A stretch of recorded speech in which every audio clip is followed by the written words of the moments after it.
To be a successful songwriter, you have to write songs.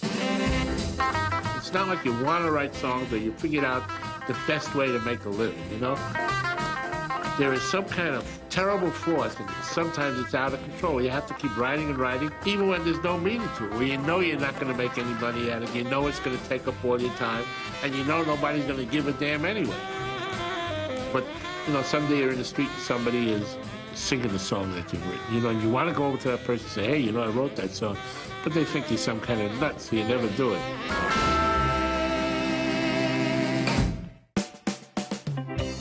Of all the songwriters associated with the Brill Building, Doc was the most mind-boggling, the most hard even to believe. The journals he wrote over the years are full of heartbreak and anger. Leslie Gibbs, who got around with braces and crutches. And yet, out of this, he was able to produce some of the most romantic, yearning, innocent music that is about as truthful and as deep and as beautiful as popular music can be. Loving you, this magic moment. I was never one of those happy cripples who stumbled around smiling and shiny-eyed, trying to get the world to shake its head sadly in my direction. I was going to be the first heavyweight boxing champion on crutches, a one-punch knockout killer. And I was going to make love to the most beautiful, exciting women in the world. I was going to be the most extraordinary and talented and virile man that ever lived.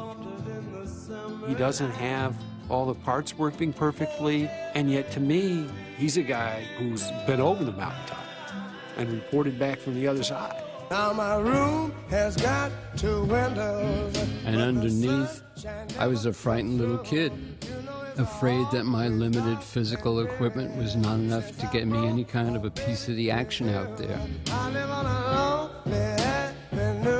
I suppose on some level, all greatness comes from pain. I think my brother had every possible thing going against him in the history of the world. From poverty to illness to incapacitation, you could not create a worse scenario for failure. Except he wasn't black. And that he did the best he could in that direction too, so.